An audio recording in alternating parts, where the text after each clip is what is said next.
우리 하나님 말씀 같이 살펴보도록 하겠습니다. 하나님 말씀 룻기 1장 19절에서 21절까지 말씀입니다. 룻기 1장 19절에서 21절까지 말씀입니다. 구약성경 403페이지이고요. 구약성경 403페이지 룻기 Ruth chapter 1 verse 19 to 21입니다. 네, 우리 다 찾으신 줄 알고 한 절씩 교독하도록 하겠습니다. 이에 그 두 사람이 베들레헴까지 갔더라. 베들레헴에 이를 때에 온 성읍이 그들로 말미암아 떠들며 이르기를 이가 나오미냐 하는지라. 나오미가 그들에게 이르되 나를 나오미라 부르지 말고 나를 마라라 부르라. 이는 전능자가 나를 심히 괴롭게 하셨음이니라. 같이 읽겠습니다. 내가 풍족하게 나갔더니 여호와께서 내게 비어 돌아오게 하셨느니라. 여호와께서 나를 징벌하셨고 전능자가 나를 괴롭게 하셨거늘 너희가 어찌 나를 나오미라 부르느냐 하니라. 아멘. 하나님의 말씀입니다. 어떤 성도님이 그런 질문을 저한테 하신 적이 있어요. 저도 이번에 가서도 상담도 하고 성도님들 뵙기도 하고 또 이제 토론토에 있어도 미국 갔을 때뿐만이 아니라 토론토에 있어도 성도님들 만나서 상담할 때가 참 많죠. 이번에도 어떤 가정들 만나서 상담을 하는데 주로 이제 자녀 문제들 때문에 상담을 많이 하는 것 같아요. 자녀 문제들 때문에 이런저런 하나님 이렇게 잘 믿던 아이가 이렇게 됐다고 그러기도 하고 여러 가지 상담들을 저도 하게 되죠. 근데 어떤 분이 그렇게 물어보시더라고요. 본인도 직원들을 데리고 비즈니스를 하는데 직원들이 뭔가 문제가 생기고 뭔가 자기 하는 일이 안 되면 자기를 찾아와서 묻는다라는 거예요. 그러면 그 문제를 이렇게 솔브하려고 해결해 보려고 하다 보면 때로는 씨름하고 고민하고 그런 시간들이 참 많다라는 거죠. 그런데 직원들이 잘 되는 일 가지고 이거 어떻게 해야 되냐고 물어보지 않는다라는 거예요. 그러니까 어렵고 안 되는 일이 있으니까 와서 도와달라고 해결해 달라고 물어본다라는 겁니다.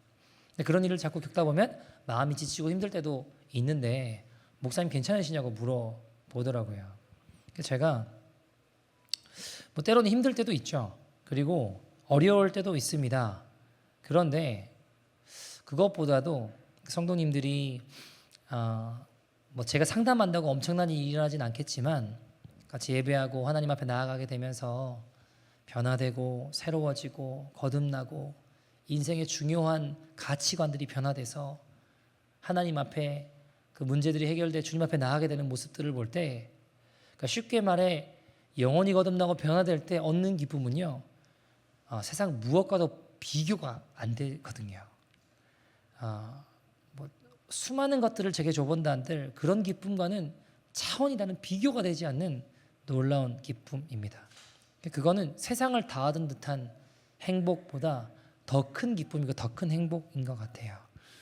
그래서 마음의 기쁨을 느낄 때가 때로는 그 일들이 어려울 때도 있고 힘들 때도 있지만 그 일들로 말미암아 하나님 이루시는 일들을 봤을 때는 훨씬 더 큰 기쁨을 맞이하게 되더라는 것이죠.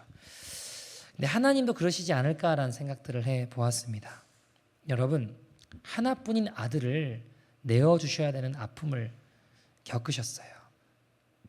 그러나 죄인된 우리가 주님 앞에 돌아오게 될 때 주님이 얼마나 기뻐하실까. 지옥 갈 인생이 생명을 경험하고 주님 품으로 돌아올 때 그 기쁨이 더 크시겠구나라는 생각들을 해보게 되었다라는 것입니다. 오늘 본문에 나오는 룻기에 나오는 이 나오미도 마찬가지라고 생각을 합니다. 어떤 이야기인가요? 여러분 잘 아시겠지만 룻기 이스라엘의 흉년이 들어서 나오미는 남편을 따라 모압이란 이방 나라로 갔습니다. 아들들도 거기서 결혼도 하고 참 이제 좀 행복하게 사는가 했더니 결국 어떤 일이 일어나요? 모압 땅의 이유는 알 수 없지만 어떤 일이 벌어집니까? 그 땅도 어려워졌습니다. 근데 그 땅만 어려워지는 게 아니라 기근만 들고 어려워진 게 아니라 남편도 잃고 자녀들도 모두 다 잃게 돼요. 며느리 2명과 그곳에서 살 수가 없는 겁니다. 그런데 또 어떤 소식이 들려오는 거예요? 고향 베들레헴에 이스라엘에는 기근이 물러가고 하나님이 축복해 주셔서 풍성한 땅이 됐다라는 겁니다. 여러분, 그 이야기를 듣게 될 때 나는 그곳을 떠나왔는데 어떤 마음이 들까요? 얼마나 비참할까요? 얼마나 힘들까요? 얼마나 괴로움이 가득하겠습니까? 그러나 여러분, 돌아가는 길이 살 길입니다. 돌아가는 길이 사는 길이에요. 우리 마음을 돌이켜 여호와께 돌아가는 것도 사는 길이고, 모압 땅으로 비록 왔지만 그곳에서 그래 내가 잘못된 선택을 했구나. 그러나 그것이 끝이 아니라 다시 약속의 땅으로 돌아가는 것이 살 길이라는 겁니다. 아무리 비참하고 아무리 어렵고 아무리 별별 소리를 다 듣는다고 할지라도 돌아가는 것만이 우리에게 허락하신 하나님의 생명길임을 믿습니다. 여러분, 그 여정이 괴로움의 연속이었습니다. 남편 엘리멜렉을 따라 힘들어서 기근이 일어나서 먹을 것이 없어서 어디로 온 거예요? 모압 땅으로 간 겁니다. 그죠? 살려고 온 겁니다. 그러나 현실은 도피해서 살려고 결정한 그 잘못된 판단으로 남편과 두 아들을 다 잃었습니다. 그야말로 모든 것이 다 날아가 버린 절망적인 상황을 경험한 이 나오미, 이 과정에 엄청난 상처와 좌절과 아픔을 경험했음이 그녀의 말 속에 툭툭 나오는 것을 볼 수 있습니다. 오늘 본문 보시면 이렇게 이야기를 하죠. 19절에서 21절 다시 한번 오늘 본문 같이 한번 읽어볼까요? 같이 읽어보겠습니다. 시작. 이에 그 두 사람이 베들레헴까지 갔더라. 베들레헴에 이를 때에 온 성읍이 그들로 말미암아 떠들며 이르기를 이가 나오미냐 하는지라. 나오미가 그들에게 이르되 나를 나오미라 부르지 말고 나를 마라라 부르라. 이는 전능자가 나를 심히 괴롭게 하셨음이니라. 내가 풍족하게 나갔더니 여호와께서 내게 비어 돌아오게 하셨느니라. 여호와께서 나를 징벌하셨고 전능자가 나를 괴롭게 하셨거늘 너희가 어찌 나를 나오미라 부르느냐 하니라. 아멘. 자, 여러분, 나오미가 10년 만에 이탈된 궤도에서 베들레헴으로 돌아왔습니다. 많은 사람들이 그녀를 축복해 줍니다. 격려합니다. 근데 정작 나오미 그녀는 뭐라고 이야기해요? 나를 더 이상 뭐라고 부르지 말래요? 나오미라고 부르지 말래요. 뭐라고 부르래요? 마라라고 부르래요. 나오미란 말 뜻은 기쁨이란 뜻입니다. 그런데 좋은 이름인데 마라라는 뜻은요, 괴로움, 슬픔이란 뜻이거든요. 근데 나를 슬픔과 괴로움으로 불러달라는 겁니다. 마음이 어떤 거예요? 상해 있는 거예요. 괴로운 겁니다. 내면의 상처와 절망적인 말들이 막 툭툭 나오는 거예요. 여러분, 어떤 의미일까요? 생각해보면 나오미는 고통의 모압을 떠나 희망의 베들레헴으로 지금 몸은 왔어요. 그런데 나오미의 마음은 여전히 어디에 있는 거예요? 고통의 모압 속에 머물러 있는 거예요. 전문 용어로 하면 모압 컴플렉스라고. 하나님께로 돌아온다고 베들레헴 약속의 땅으로 왔는데 마음은 여전히 어디에 묶여 있는 거예요? 모압에 묶여 있는 거예요. 하나님의 인도하심을 지금 누리고 있는 게 아니고 여전히 있었던 그 아픔과 그 슬픔과 그 괴로움에 묶여가지고 헤어나오지 못하고 있는 겁니다. 여러분, 근데 나오미 왜 그럴까 이런 생각 들잖아요. 아니, 약속의 땅으로 풍요의 땅으로 왔으면 하나님 약속을 경험하면 되지 왜 아픈 기억과 어려움과 슬픔에 묶여 있나? 왜 그럴까 싶잖아요. 근데 여러분, 사람은요 컴퓨터가 아니에요. 사람은 USB가 아닙니다. 그냥 갖다 꽂는다고 여기 있는 데이터가 절로 옮겨지고 여기 와서 새로 사람은 그렇지 않아요. 그냥 갈아 끼우면 슬픔에서 금방 기쁨으로 바뀌고 그러지 않더라고요. 때로는 어려운 또 상처들 어려운 것들에 묶여있고 고민하고 힘들어하기도 하더라고요. 고통의 모압의 땅에서 떠났어요. 그러나 여전히 그 땅의 아픈 기억에 상하고 찢긴 마음으로 힘들어하며 살아가는 게 어쩌면 인간의 모습일지도 모르겠습니다. 그런데 여러분, 나오미를 가만히 묵상해 보면 이 나오미는요 괴로웠지만 그 가운데 상처와 실패와 절망으로 인생을 결론 내지 않아요. 중요한 건 그겁니다. 우리가 아플 수 있어요. 우리가 괴로울 수 있습니다. 그런데 여전히 어려운 상황들을 기억하며 괴로울 수 있는데 그것이 우리의 결론이 아니는 게 중요한 거예요. 여러분 보세요. 이 괴로움을 통해서 나오미는요 은혜의 통로로 쓰임 받아요. 여러분 저는 우리 인생의 괴로움이라고 하는 게 피한다고 피할 수 있지는 않더라고요. 괴로움이라고 하는 걸 난 이젠 앞으로 없을 거야 한다고 없을 수 있는 건 아니더라고요. 또 맞이하게 되고 또 경험할 수 있어요. 근데 중요한 건 뭐냐면 그 괴로움이 우리의 삶에 어떤 작용으로 어떤 결론을 내릴까는 우리가 선택할 수 있더라고요. 하나님의 은혜의 통로로 그 괴로움이 사용되어지느냐 아니면 그 괴로움이 여전히 사단에게 끌려가는 상처의 기억으로만 전락하느냐는 우리가 선택할 수 있습니다. 여러분 보세요. 오늘 나오미는 이 괴로움을 통해 하나님의 유익들을 경험하는 자가 돼요. 괴로움이 주는 어떤 유익이 있을까요? 첫 번째, 자신의 연약함에 대해서 이 나오미의 아픈 고백이 장차 이 나오미가 누리게 될 하나님의 치유하심에 유익하더라는 겁니다. 여러분 나오미의 그 괴로운 심령들의 고백을 들어보면 그 마음이 얼마나 가난한지가 느껴지십니까? 오늘 21절 보시면 뭐라고 표현해요? 내가 풍족하게 나갔더니 여호와께서 내게 비어 돌아오게 하셨대요. 그러니까 풍족하게 나갔는데 내가 비어서 돌아왔다라는 겁니다. 빈 마음, 이 상황도 실제로 비어 있어요. 그죠? 상황도 정말 빈 채로 완전히 쫄딱 망한 채로 돌아왔습니다. 근데 여러분 쫄딱 망하면요 사람 마음이 어떻게 되는지 아세요? 가난해지더라고요. 그래서 의외로 잘 될 때 하나님을 만난 사람들보다 어려워지고 망하고 괴로워졌을 때 하나님을 만나게 되는 경우들이 훨씬 더 많더라고요. 진짜 하나님을 만날 때는 인생의 괴로운 일들을 통해서 살아계신 하나님을 만나는 일들을 많이 보게 됩니다. 여러분 주님도 마태복음 5장 3절에 뭐라고 하셨죠? 심령이 가난한 자가 복이 있다고 하셨어요. 왜요? 천국이 그들의 것이 된다고 하셨습니다.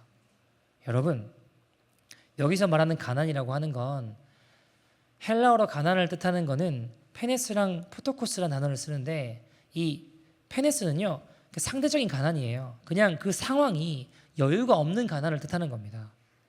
그런데 포토코스라는 단어는 절대적인 가난이에요. 절대적인 궁핍. 그러니까 누구랑 뭐 비교해서 이런 게 아니라 그냥 극심한 비교할 거는 아예 그런 게 없고 극심한 가난을 이야기하는 거. 완전히 파산난 상황. 절대 절명의 가난. 그 상황인데 마태복음 5장 3절에 말하고 있는 심령이 가난하다라고 할 때 가난은 푸토코스를 쓰고 있어요. 그러니까 절대적인 가난을 이야기한다고요. 그 정도로 절박하고 간절한 마음으로 여러분 그 심령이 하나님을 찾는다면 그 가난한 마음이 하나님을 찾는 통로로 사용된다면 천국이 임하는 복을 누리게 된다는 것입니다. 여러분 그렇게 생각해 보면 전 이런 생각을 해봐요. 오늘 우리가 인생을 살아가면서 우리 마음도 부여하고 몸도 부여하고 경제도 부여해서 오히려 우리 영혼인 반대로 가난해진 건 아닌가.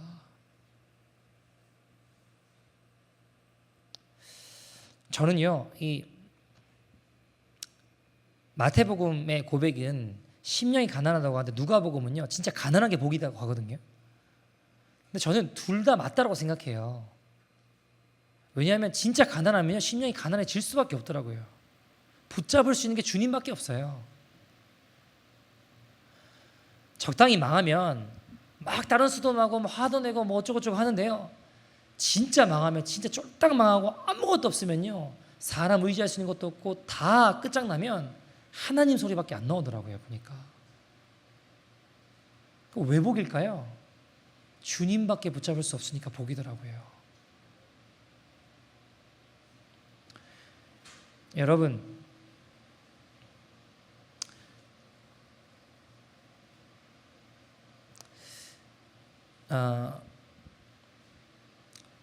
붙잡을 수 있는 게 많으면요 주님을 향한 간절함을 잃어버리게 되더라고요.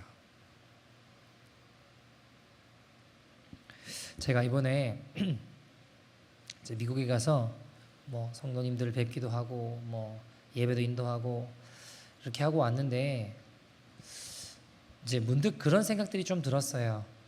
그러니까 잘 사시는 분들이 참 많으시더라고요. 여러분, 저는 뭐 잘 사는 게 죄다 그런 말이 아니에요. 근데 심령이 하나님을 막 찾으려고 하는데 뭔가 이제 묶여 있는 것도 보이고 뭔가 돌파가 안 되는 것도 보이고 그런 것들을 좀 봤어요. 근데 제가 그걸 보면서 오히려 이분에게 이루어져 있는, 이분이 이루어낸 많은 것들이 이분에게는 오히려 독일 수도 있겠다는 생각이 들더라고요. 오히려 이게 없었으면 이분은 더 하나님 앞에 더 가까이 나갈 수 있었겠다라는 생각이 들더라고요. 자, 여러분, 어떤 성도님이 이제 친정에 갔는데, 친정이 샌디에고 거기인데 가셨대요. 근데 거기가 농담으로 그런 말을 한대요. 1000당 밑에 999당이라고. 되게 살기가 좋대요. 날씨도 좋고 잘 사시는 분들이 뭐 은퇴하고 거기 집 사서 이렇게 많이 지내신다라고 하더라고요. 근데 이제 문제는 뭘까요? 이제 친정 부모님이나 이렇게 교회가 있는데 그 교회가 지금 뭐 시간이 굉장히 많이 지나는데 목사님을 못 구했대요. 근데 목사님 구하면 또 몇 년 다음에 다시 나가시고 몇 년 있다가 또 나가시고 아무튼 계속 못 구하고 그러고 있대요. 근데 지원하는 사람은 많대요. 근데 제가 그분들 이제 어떤 목사님 뽑는다고 이렇게 기도문 쓴 거를 봤어요. 한 15가지 정도 기도문이 있는데 이런 목사님 뽑는다 이게 있는데 제가 그걸 보고 뭐라고 말씀드렸냐면 이 교회는 예수님이 오셔도 쉽지 않겠다 그랬어요. 예수님이 오셔도 쉽지 않겠다. 그분한테 제가 그런 말을 드렸어요. 보니까 그냥 예수님이에요. 보니까 예수님인데 이 예수님이 오셔도 이 교회는 쉽지 않겠다는 생각이 들더라고요. 제가 반대로 무슨 의문이 드는지 아세요? 교인들이 만약에 내가 이런 성도가 되기를 원한다라고 다 같이 기도하면 이 교회는 천국 갈 자들이 많아지는 교회 될 수 있겠다. 근데 딱 그 교회나 그쪽 지역 분위기가 이렇대요. 새벽에 빨리 예배드리고 놀러 가야 된다 이거예요. 삶의 중심과 우선이 예배가 아니에요.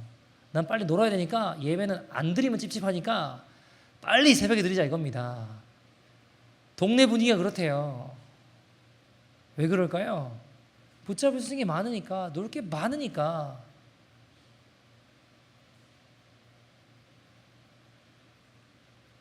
제가 말이 좀 거칠어지려고 하는데 제가 조금 조심하려고 하는데 어디로 가는지도 알지 못한 채 그렇게 가더라고요.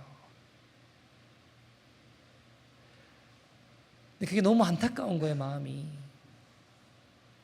자, 여러분, 저는요 이런 생각도 해요. 우리는 이제 겨울이 길잖아요. 한 6개월이 겨울이잖아요. 그러니까 싫으신 분도 계실 거예요. 날씨 좋은 게 좋을 수 있죠. 근데 여러분, 저는 한켠에 그런 생각을 해요. 겨울이 되면서 좀 정신도 차려지는 것도 있을 거고 또 우리 인생에 겨울이 필요하겠다는 생각들도 들어요. 우리 인생에 겨울이 없으면 내가 지금 어디로 가는지도 알지 못한 채 마음이 가난한 마음은 온데간데 없고 주님 찾는 마음은 온데간데 없는 인생이 될 수도 있겠다. 그런 생각을 되게 많이 해요. 여러분, 다윗은요 이런 고백을 하는데 시편 40편 17절에 한번 같이 한번 읽어볼까요? 같이 읽겠습니다. 시작. 나는 가난하고 궁핍하오나 주께서는 나를 생각하시오니 주는 나의 도움이시요 나를 건지시는 이시라. 나의 하나님이여 지체하지 마소서. 자, 다윗이 나는 가난하고 궁핍하대요. 근데 지금 상황이 어떤 상황이냐면 내 철천지 원수였던 사울이 죽은 상황이에요. 쾌제를 불러야 될 상황 아닙니까? 이제는 내가 왕이 돼서 왕권을 쥐고 모든 것을 다 이룰 수 있는 상황입니다. 인생의 안개가 걷히고 내 시대가 도래하는 상황입니다. 가슴 벅찬 상황에 뭐라고 이야기해요? 그럼에도 불구하고 나는 하나님 앞에 여전히 가난합니다. 궁핍합니다. 무슨 말일까요? 나는 여전히 하나님의 도우심과 건져주시는 은혜가 없으면 살 수 없는 자라는 겁니다. 여러분, 사업이 잘 안 될 때는 막 눈물로 기도하다가 사업이 좀 풀리면 언제 그러냐는 듯이 변하는 분들 많이 봤습니다. 자녀의 문제 앞에서는 그렇게 갈급해요. 그러나 그 문제가 해결되면 가난한 마음은 온데간데 없습니다. 다윗에게 배워야 할 가난한 마음, 이 나오미가 가졌던 가난한 마음은 그 영혼을 위해서는 결코 나쁜 게 아니었어요. 기억하십시오. 우리의 약함이 하나님의 능력을 보여줄 기회가 됩니다. 약할 때 주님 강함되어 주십니다. 이런 측면에서 보면 이 나오미의 이 처절한 고백, 프토코스의 절대적인 가난한 심령의 고백은 축복이라고 할 수 있죠. 두 번째, 이 괴로움이 유익이고 축복인 이유는, 나오미의 이 고백이 귀한 이유는 뭐냐? 그는 탓하지 않아요. 내 죄의 고백으로 이어집니다. 21절 말씀 보시면 이어서 뭐라고 하죠? 여호와께서 나를 징벌하셨고 전능자가 나를 괴롭게 하셨거늘 너희가 어찌 나를 나오미라 부르느냐. 자, 보세요. 나오미는 지금 무슨 표현을 하고 있는 거냐면 나의 과오로 하나님께 징계받았다고 고백해요. 내가 주님의 약속해 주신 땅을 떠나면 안 됐었는데, 내가 주님 품을 떠나면 안 되는데 결국 주님 품을 떠나 모압으로 갔더니 이렇게 된 거다라고 고백하는 거예요. 근데 여러분, 사실 엄밀하게 따져보면 나오미의 잘못이 아니에요. 나오미는요, 남편 따라간 것밖에 없다고요.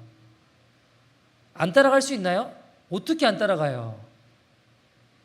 그 당시 유대 사회 배경으로 봤을 때는 남편이 간다고 하면 아내가 안 따라갈 수 있는 상황이 아니에요, 여러분.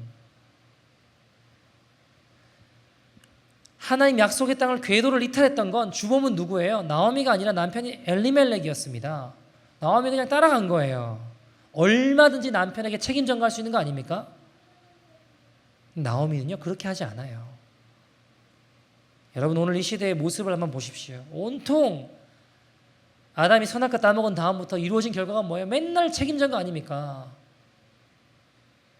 아담아, 왜 선악과 어떻게 되냐? 어디 있느냐? 아유, 하나님 만들어주신 하와 때문에 먹었다고.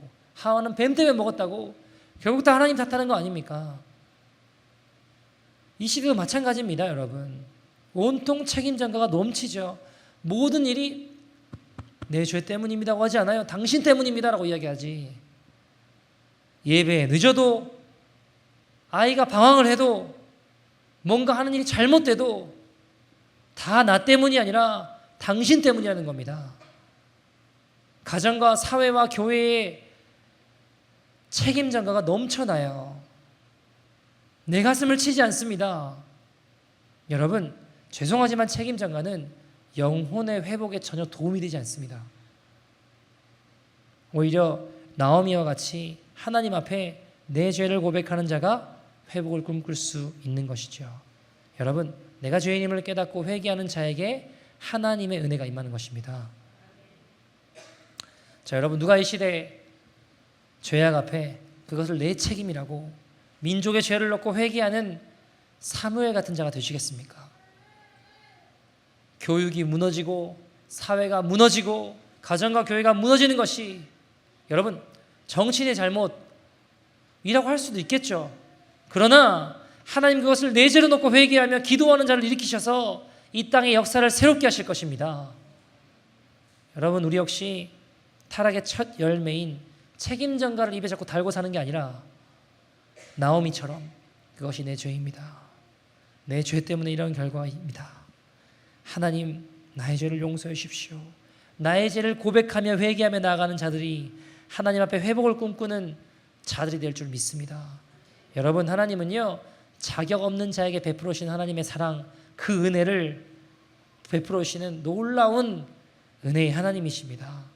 우리가 심령의 가난함과 책임 전가가 아니라 내 죄로 놓고 회개하며 나아가는 나오미 같은 자들 가운데 하나님은 놀라운 회복의 은혜를 베풀어 주세요. 여러분, 어떤 회복의 은혜를 베풀어 주시나요? 나오미를 보면 알 수 있는 것이 뭐가 있을까요? 첫 번째, 하나님의 사람들을 붙여주세요. 오늘 19절 말씀 보시면 같이 읽어볼까요? 시작. 이에 그 두 사람이 베들레헴까지 갔더라. 베들레헴에 이를 때에 온 성읍이 그들로 말미암아 떠들며 이르기를 이가 나옴이냐 하는지라. 자, 온 성읍이 많은 사람들이 나오미를 향해서 룻을 향해서 떠들었다고 이야기하죠. 이 떠들었다는 표현은 원어로 보면 기쁜 마음으로 외치는 소리를 이야기합니다. 여러분, 나오미는 10년 만에 비참한 상태로 돌아왔어요. 그죠? 자기도 잘못된 발걸음을 걸어갔다는 걸 알아요. 괴로움의 연속입니다. 그 가운데 가난한 마음과 내 죄로 여기는 회개의 마음을 가진 나오미에게 하나님은 마을 사람들을 통해서 고향으로 돌아온 나오미를 반가워하고 기뻐하고 환영하는 축복들을 해주세요. 자, 여러분, 뒤에 말씀 우리가 잘 아시는 대로 보아스를 만나서 룻이 결혼을 하죠. 그때도 사람들이 막 자기 일처럼 기뻐하고 막 축복하거든요. 아름다운 공동체, 이런 초대교회 같은 공동체가 우리 십자가교회가 되기를 간절히 소원합니다. 여러분, 주변에 죽어가는 사람들이 있으면 그 사람들과 우리 인생을 나누고 우리 마음을 나눌 수 있는 교회, 나누고 섬기고 같이 기뻐할 수 있는 교회가 십자가교회 되기를 간절히 소원합니다. 여러분, 우리가 지금 7월 달부터 7월 언제부터죠? 9월달 지금 이달 모든 온오프라인 모든 헌금을 아프리카로 흘려 보냅니다. 우리도 막 물가가 올라서 힘들다 괴롭다 하지만 케냐는 3분의 1이 기아로 죽어가고 있습니다. 못 먹어서 죽어가고 있어요. 염소 같은 동물들이 먼저 죽기 시작하고 사람들이 굶어 죽어가고 있습니다. 옥수수 가루 구하기 힘듭니다. 이 헌금으로 사람들을 살리는데 흘러가는 귀한 예물 되기를 간절히 소원합니다. 나아가 진짜 생명 되시는 예수 그리스도, 그분을 만나 모든 것을 버리고 모든 것을 뒤로하고 주님을 따르는 참된 크리스천들이 일어나는 우리들, 또 그 땅이 되기를 간절히 소원합니다. 여러분, 괴로움과 고통 가운데 죽어갈 수밖에 없는 아이들과 사람들이 소망과 생명으로 회복시키는 공동체, 그게 교회여야 되지 않겠습니까?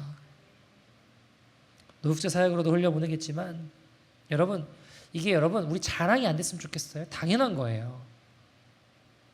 우리 의가 되지 않았으면 좋겠어요. 당연한 거니까. 당연한 거지 자랑할 게 아니에요. 내 게 아니잖아요. 주님 것이잖아요. 주님 주신 것, 주님 기뻐하신 것으로 흘려보내는 것 아닙니까? 자랑하지 마십시오. 당연한 겁니다, 여러분. 귀한 일을 해도요, 내 의가 되고 내 자랑이 되면 더럽고 속된 것이 되더라고요. 근데 별 볼 일 없는 보잘것없는 조그만한 것이라고 해도 주님께들을 당연한 것으로 여기고 걸어가던 자들은 하나님의 은혜가 흘러간 통로가 되더라고요. 여러분, 생각해 보세요. 룻기 배경은 어떤 시대인가요? 사사시대입니다. 그죠? 사사시대는 우리가 잘 아시는 대로 저지 이때는 어떤 때인가요? 이스라엘 왕이 없었고 사람들이 다 자기 마음대로 살려고 했던 때라고요. 다른 사람에게 뭘 인정하고 무자비하고 자기 욕망을 위해서 정말 사람을 죽이는 일까지 서슴지 않던 그런 때였습니다. 그런데 여러분, 이런 시대 안에서도 어떻게 이렇게 아름다운 공동체의 모습이 있을 수 있냐고요. 저는 여러분, 이런 모습이 우리 십자가 교회 되기를 간절히 소원합니다. 지금 교회가 타락했다, 시대가 어둡다, 더 이상 소망이 없다, 다 끝나버렸다 여겨지는 이때에, 사사시대 같은 이때에 이 나오미를 기쁨으로 맞이해주는 이 아름다운 공동체, 하나님의 마음을 시원하게 드릴 수 있는, 하나님 정말로 찾으시는 생명의 교회가 우리 십자가 교회 되기를 간절히 소원합니다. 여러분, 사회는 점점 살기 더 삭막하고 어둡고 힘들고 이기적으로 자기밖에 몰라요. 그런 시대가 되어가고 있습니다. 근데 하나님의 사람들이 모인 교회만큼은 서로를 진심으로 기뻐해주고 위로해주고 축복해주는 그런 공동체, 세상에 빛을 비추는 아름다운 공동체가 되기를 소원합니다. 또 여러분, 가난한 마음과 내 죄를 여기며 이 시대의 죄악들을 내죄로 여기며 걸어가는 그 아름다운 나오미와 같은 모습을 가진 이들에게 하나님 어떤 은혜를 또 허락해 주시나요? 붙들어 주신 은혜를 허락해 주세요. 붙잡아 주시고 붙들어 주신 은혜. 여러분, 나오미가 사실 하나님 약속의 땅을 벗어났잖아요. 모압으로 갔잖아요. 이탈해서 엉뚱한 모압에서 고통당하고 있을 때 하나님께서 나오미에게 돌아오라라는 하나님의 메시지를 듣게 하세요. 룻기 1장 6절에 보시면 이렇게 고백하거든요. 그 여인이 모압 지방에서 여호와께서 자기 백성을 돌보시사 그들에게 양식을 주셨다 함을 듣고 이에 두 며느리와 함께 일어나 모압 지방에서 돌아오려 하여라고 해요. 돌아오려 하여. 돌아와. 나오미야, 거긴 잘못된 곳이야. 내게 돌아와라. 라는 음성을, 사랑의 메시지를 끊임없이 듣게 하시는 거예요. 여러분, 여호와께서 자기 백성을 돌보셔서 그들에게 양식을 주셨다는 말을 듣고 두 며느리와 함께 일어나 모압 지방에서 이제 베들레헴으로 돌아오게 하시는, 그 붙잡아 주시는, 인도하시는 그 은혜요. 여러분, 20절 보시면 나오미는 하나님이 괴롭히셨다라고 이야기를 해요. 생각해 보세요. 괴롭게 하셨던 그것도 은혜예요. 왜냐하면 여러분 보세요. 10년 동안 그녀가 하나님 품을 떠나 있었습니다. 그동안 하나님의 개입이 없었다면 어떻게 돌아올 수 있었겠냐고요. 그 마음이 괴로워진 일들을 통해 깨닫게 되고, 내가 하나님께 돌아가야 되는 거구나라는 걸 알게 된다고요. 여러분, 괴로움이라고 하는 게, 때론 고난이라고 하는 게, 고통이라고 하는 게 우리를 하나님께로 돌아오게 하는 매개체가 되는 은혜가 될 수 있다는 것입니다. 하나님의 괴롭히심이 아직도 내가 그 안에 있다라고 하는 건 하나님의 간섭과 개입하심이 그 은혜 가운데 있다라는 반증 아니겠습니까? 그래서 여러분, 괴로움이 유익한 은혜라고 할 수 있는 거예요. 여러분 보세요.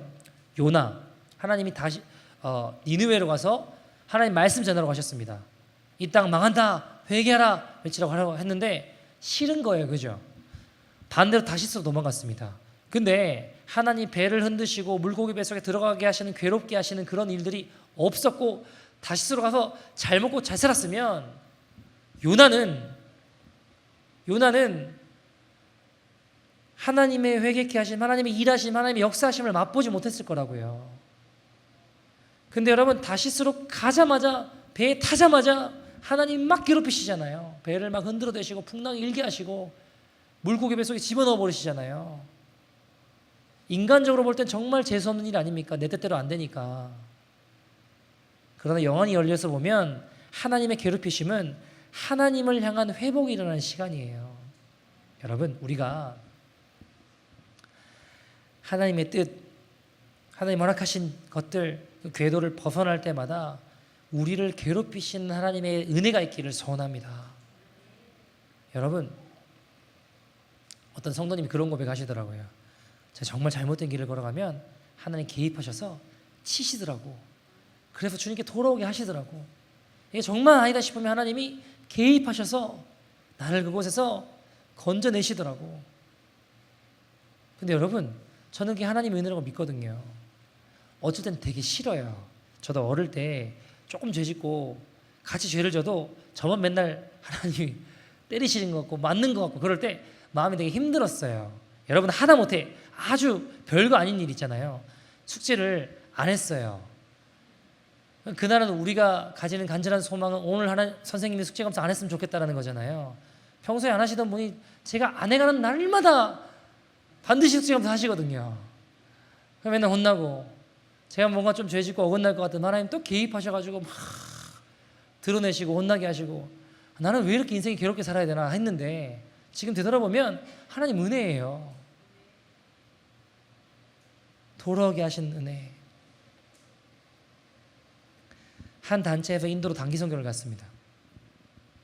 하나님 감동에 있어서 아픈 사람 나오라고 했어요. 근데 어떤 죽어가는 사람이 진짜 나오는 거예요. 알고 봤더니 대장암 말기로 끝났어요. 전이 되고 다 죽어가는 사람이에요. 근데 감동이 있어서 나오라고 했으니까 다 같이 기도해야 될 거 아닙니까? 다 같이 막 붙잡고 막 울고불고 기도했습니다. 하나님의 놀라운 은혜로 그 대장암 말기였던 사람이 그 자리에서 나았어요. 깨끗하게 나았습니다. 그런데 선교팀의 한 사람 표정이 어두워요. 아니, 하나님이 지금 놀라운 기적을 행하셨는데 다 기뻐해야 될 거 아닙니까? 근데 한 사람의 표정이 되게 어두워요. 알고 봤더니 이 친구가 국민학교 때, 초등학교 때 아버지가 똑같은 병으로 돌아가신 거예요. 대장암 말기로. 근데 그때 엄마랑 자기가 정말 열심히 기도했다라는 거예요. 살려달라고, 아버지 좀 살려달라고, 하나님 살려주시면 제가 주를 위해 열심히 살겠다고 그렇게 열심히 기도했는데 하나님은 우리 아버지는 데려가시고 이 사람 왜 살리냐 이거예요. 어떻게 이러실 수 있냐고. 어린 나이에 아버지를 잃어 내가 얼마나 힘들게 살아왔는가 하나님 아시지 않냐고. 내가 아버지를 어린 나이에 잃고 얼마나 많은 고생을 했는지 하나님 다 지켜보시지 않았냐고. 어떻게 이러실 수 있냐고. 그래도 내가 아버지 생각해서 아버지가 평소에 인도 외쳐 오셔서 내가 아버지 돌아가시기 전에 아버지 말씀하신 거 기억하고 아버지 품으셨던 그 땅, 인도 땅 왔는데 하나님이 더 이해가 안 되는 거예요. 어떻게 이 사람 우리가 지금 처음 만났고 한 번 기도에 낫게 하시고 어머니와 나는 우리 가족들이 얼마나 열심히 기도했는데 어떻게 이러실 수 있냐고. 막 원망과 아픔이 막 구구절절 막 나오는 거죠.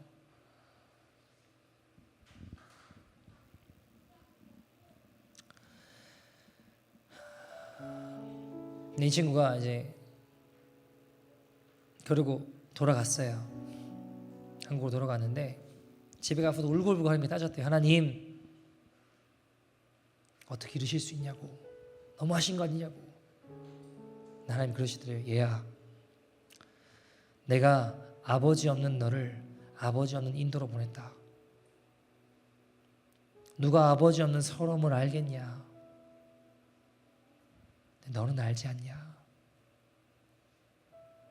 너는 아버지 없는 서러움을 알지 않냐. 인도는 아버지가 없다.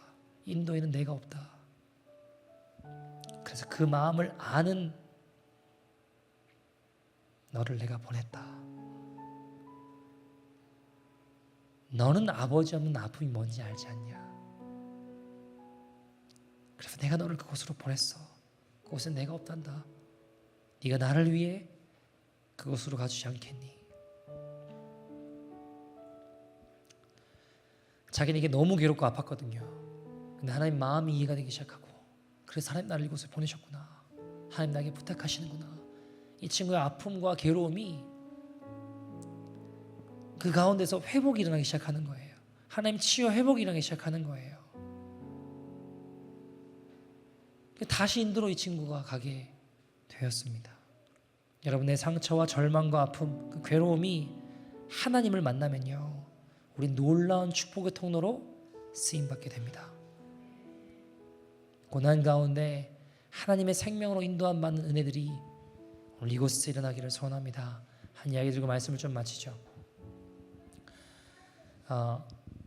여러분 제가 이야기 드린 적 있는 것 같은데 김요성 목사님이라고 중국 나환자 성이 따로 있대요. 한 성이 그냥 나환자들, 라프라시들을 있는 곳이래요. 한 성이라고 하면 대한민국 인구입니다. 뭐 6천만 명, 뭐 이 정도 되는. 거기 라프라시들을 모아놓고 사는데 들어가셔서 사역하는 분이에요. 이 라프라시들의 그 나병 환자들의 마지막 소원은 죽기 전에 김효성 목사님 팔에 안겨서 기도받고 죽는 게 마지막 소원들이에요. 근데 이분이 어느 날 배가 너무 아픈 거예요. 배가 왜 이렇게 아프지 했는데 아무리 생각해봐도 못 견디겠는 거예요. 되게 참을성이 있고 잘 참는 분이거든요. 근데 못 견디겠는 거예요. 맹장인 것 같다는 생각이 드는데 먹은 게 없는데 어떻게 맹장일까 곰곰이 생각하다가 거기 하도 먹을 게 없으니까 땅을 파가지고 보드라운 흙이 나오길래 풀하고 섞여가지고 그걸 막 반죽하니까 이게 뭔가 조금 구워도 괜찮겠다 생각이 들더래요. 그걸 드셨대요. 근데 그거를 먹고 또 배가 쫄깃쫄깃해서 잘 먹었는데 수제비 만들어 먹었대요. 근데 자꾸 얼굴이 붓고 이상해요. 한 덩어리를 먹었는데 위가 든든하셨다고 합니다. 근데 이제 아무리 생각해봐도 지금 너무 아픈데 이게 맹장인 것 같은 거예요. 그래서 낙이 실려가지고 이제 윗마을로 올라갔는데 윗마을 가서 보니까 한 8시간 타고 가서 보니까 병원도 없고 의사도 없는 거예요. 그렇게 오랜 시간 걸려서 왔는데 그 마을 보니까 침 놓는 사람 하나 있고 그 동물 치료하는 수의사 한 명 있었어요. 알고 봤더니 그 동물 치료하는 수의사도 정식 배운 의사 수의사가 아니고 그냥 옆에서 거들다가 보다가 그냥 그렇게 불려지면서 된 사람이었던 거죠. 내가 맹장인 것 같은데 수술을 좀 해야 될 것 같다고 두 사람 보고 오라고 한 다음에 배를 좀 갈라달라 그랬대요. 그 사람이 덜덜덜 떨면서 난 돼지 배하고 소 배는 열어봤어도 사람 배는 안 열어봤다고 안 된다고 못하겠다고 침 놓는 사람한테 당신 할 수 있냐 그러니까 자기도 못한다 그러대요. 마취약은 있냐 그러니까 그것도 없더라는 거예요. 그래서 제가 들은 게 있어가지고 그 침 놓는 사람들이 이렇게 침을 놓으면 마취되는 게 그런 게 있지 않냐고 그거 해보라고 하니까 한 번도 안 해봤는데 해보겠다고 대강 혀를 잡아서 마취를 했습니다. 수의사가 덜덜덜 떨면서 안 하는 거예요. 못하겠다라는 겁니다. 수술 칼은 있냐고 물어보니까 오랫동안 안 썼다라는 거예요. 그러면서 막 숫돌에 자꾸 갈아요. 그래서 오케이 내가 의사니까 당신 옆에 보니까 지금 보조가 2사람 있다. 걱정하지 말고 시작하라고. 그 사람이 보조가 어디 있냐고 그러니까 둘러보니까 없으니까 자기 주변에 안 보이니까 안 보인다고 내 눈엔 보이니까 걱정하지 말라고 그러면서 일로 오라고 해가지고 보통 오른쪽에 맹장이 있으니까 이쪽을 째라고 내가 의사라고 내가 시킨 대로 째라고 당신 시킨 대로 하겠다고 옆구리를 찍고 창자를 꺼냈는데 어느 건지 도저히 모르겠는 거예요. 옆으로 이렇게 보려고 하니까 나도 이 목사님도 안 보이고 안 되겠다 도로 집어넣으라고 그러니까 집어넣고 가운데 길쭉하게 째라고 나도 좀 볼 수 있게 나도 좀 봐야 되지 않냐 내가 뭘 어떻게 해야 될지 배꼽 위부터 쭉 쨌대요. 조금 적당히 쨌으면 되는데 잘 모르니까 이 사람이 많이 짠 거예요. 그러니까 목사님도 처음 본 거죠. 사람 속이 어떻게 됐는지 처음 보셨대요.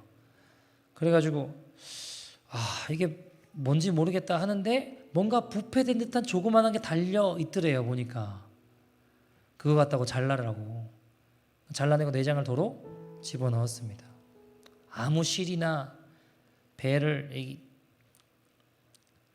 아무거나 가지고 이렇게 이걸 꼬매면 되는 줄 아셨대요. 나중에 알았지만 수술하는데 실이 다른 걸로 해야 되잖아요. 원래 따로 있잖아요. 그게 입을 꿰매는 굵은 실로 바늘 가지고 대충 꿰매셨대요.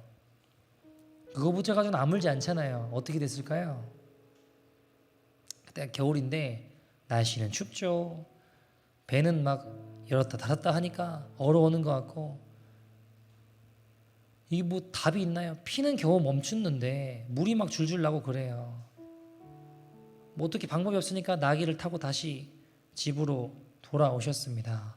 돌아와 있는데 한 2, 3일 후에 눈도 오고 하는데 다리가 얼어오기 시작해요. 설상가상입니다. 배는 찢겨졌죠. 2다리는 점점 얼어오죠. 하도 기가 막혀서 들어가서 들어 누웠는데 몸이 안 움직이더래요. 꼼짝을 못 하겠더랍니다. 다리는 점점 부어오르고 누런 질문들이 나오고 퉁퉁 붓는 거예요. 보니까 나중에 보니까 다리를 잘라내야 될 정도로 심각해졌습니다. 그런데 이상한 일이 벌어지는데 나는 지금 얼마나 지금 심각한 상황이에요. 근데 그 문둥병 걸린 사람들이 나병 환자들이 레퍼스들이 집으로 오는 거예요. 목사님 집으로 오더니 좋아하는 거예요. 이해가 되세요, 여러분? 그들이 내 모습을 보고 막 좋아하더래요. 왜 좋아하냐 했더니 당신도 이제 우리처럼 된 것 같다고, 레퍼스처럼 된 것 같다고 나병 환자들이 막 좋아하더랍니다. 2달이 잘라지면 이제 어디 안 가고 우리랑 평생 같이 살 거 아니냐고 좋다라는 겁니다.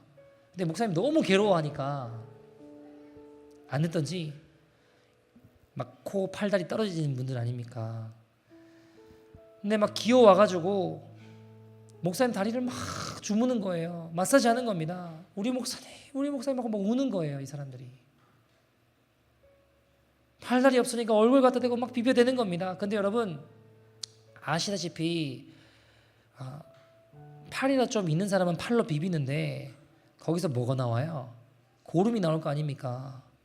몸에서 막 피고름이 막 그냥 묻혀서 발을 감싸고 여기저기를 막 찢겨진 배 안에도 막 비벼대니까 배 위에도 이만큼 고름이 막 덮이는 거죠. 나중에 이게 굳어지니까 기부스처럼 되더라고요. 기부스처럼 딱딱하게 굳어지니까. 그런데 여러분 이상한 일이 그때부터 벌어지는데 그 부풀어 오른 배가 점점 가라앉는 거예요. 그 두꺼워진 다리가 점점 줄기 시작하는 거예요. 나중에 장화처럼 다 벗겨져요. 그때 처음 보셨대요. 배에서도 뜯겨지면서 깨끗해져 있는 거예요. 하나님 고치신 거죠. 그때 깨달으셨대요. 하나님의 역사는 가장 더러운 문둥이 고름에서도 최고의 명약을 만드시는구나. 왜요? 이들 안에 사랑이 있으니까. 주님 사랑이 있으니까 아무리 더러운 것도 사랑과 함께라면 최고의 명약이 되는구나. 그리고 놀라운 사실은 하나 깨달았던 게 내가 이들에게 사랑을 베풀다고 생각했는데 알고 보니 그들이 내게 사랑을 베풀고 있었구나. 내가 이들을 돕는다고 생각했는데 알고 보니 그들이 나를 돕는 자들이었구나. 내가 이들을 섬기고 사랑하러 왔다고 생각했는데 오히려 내가 문둥이들을 통해 사랑을 받고 있구나. 사람들이 내가 예수님같이 살아간다고 하는데 예수님은 이들을 깨끗하게 하셨고 나는 이들이 나를 깨끗하게 했구나. 이들이 과연 나를 깨끗하게 했다면 실로 누가 더러운 자입니까? 겉모습은 내가 깨끗하고 이들은 팔다리 없고 얼굴이 흉하고 고름으로 가득 찬 더러운 문둥이일지 모르겠지만 실로 속사람은 저들이 아니라 내가 더러운 자였구나. 회개하며 마음을 돌이켜 살아가게 하셨다고 합니다. 사랑하는 여러분, 나를 낮게 여기는 그런 가난한 마음과 내 죄를 인정하며 회개하며 걸어가는 이들에게 마음이 깨끗한 하나님의 사람들을 붙여주세요. 하나님의 마음을 깨닫고 그 마음으로 돌아오게 하세요. 그때 우리를 깨끗게 하시고 새롭게 하시는 하나님의 역사도 일어날 것입니다. 여러분 생각해 봅시다. 우리 인생에 여러 가지 괴로움들이 있으실 거예요. 또 어려움들이 있을 수도 있죠. 근데 여러분 이 괴로움이 없었다면, 이 아픔이 없었다면 교만하게 내가 이 문둥이들을 섬기고 있다라고 착각하며 살고 있지 않았겠습니까? 이 목사님도 내가 이런 사람이야 착각하고 걸어갔을 거 아닙니까? 여러분 이 시대의 교회들이 왜 이렇게 되었을까요? 왜 사회적으로 지탄을 받고 목사는 돈을 좋아한다, 타락했다, 더 이상 이 시대 교회는 희망이 없다, 이런 소리까지 왜 듣게 되었을까요? 여러분 저는 성도들의 문제라고 생각하지 않아요. 목회자가 돈을 사랑하지 않는데 성도들이 돈을 좋아하겠습니까? 목회자가 음란하지 않는데 성도들이 음란하겠습니까? 목회자가 세상에 빠져있지 않는데 성도들이 세상에 빠지겠습니까? 목회자가 거짓말하는 것을 지옥 간다고 믿고 치가 떨리게 싸우며 살아간다면 성도들이 거짓말 밥 먹듯이 하겠습니까? 저도 이 질문 앞에 자유롭지 못한 것처럼 만약 교회가 자 그렇게 하지도 못하면서 그런 소리를 해요. 만약 교회에 가장 가난한 자가 목회자라면 이 교회에 어떤 문제가 일어날까? 이 시대 교회가 이렇게 됐을까? 여러분 제가요 김효성 목사님 이야기를 들으면서 제가 아내랑 결혼할 때 이야기 나눴던 것들이 기억이 났어요. 제가 결혼하기 전에 아내한테 그렇게 물어봤거든요. 나는 성도가 먹을 것이 없어 하루에 2끼 먹는다고 하면 내가 한 끼 먹는 종이 돼서 갖다 주고 싶다고. 성도가 먹을 것이 없어서 한 끼도 못 먹는다면 우리가 한 끼 먹는 쌀밖에 없다면 나는 그거 가져다 주는 종이 되고 싶다고. 그렇게 말하고 결혼했거든요. 근데 지금 가만히 살펴보니까 너무 잘 먹어요. 마음이 그렇게 가난하지도 않아요. 좋은 거 보면 먼저 눈이 가고요. 마음이 가난한 게 아니라 높아진 것 같아요. 이게 괴로운 거예요. 이게 너무 괴로운 거예요. 근데 여러분, 이 괴로움이 제게 유익하다는 건 다시 방향을 잡게 만들기 때문입니다. 다시 하나님 원하시는 길로 도전하게 만들기 때문에 이 괴로움이 제게 유익인 겁니다. 그때 사랑의 역사, 마음이 문둥이가 되었던 영적인 문둥병에 걸려있던 내가 주님의 은혜로 깨끗해지는 역사를 경험하게 되는 것입니다. 사랑하는 여러분, 한 점 같이 기도할 텐데 우리 혹시 겉모습은 깨끗하지만 혹시 늘 남 판단하고 비판하고 저 사람 저게 문제고 문둥이 취급하지만 우리의 속사람은 혹시 내가 문둥이 아닙니까? 내가 레프라시 걸린 자, 우리 속사람은 우리의 심령은 오히려 내가 병든 자 아닙니까? 주여 우리의 마음을 다시 가난하게 하여 주시옵소서. 처음 주님 만나 한없이 늦게 울며 내 죄를 보며 죄인됨을 깨닫고 기도했던 가난한 마음을 다시 한번 허락하여 주시옵소서. 역사하여 주시옵소서. 다 같이 주의 이름 부르고 통성으로 기도하겠습니다. 주여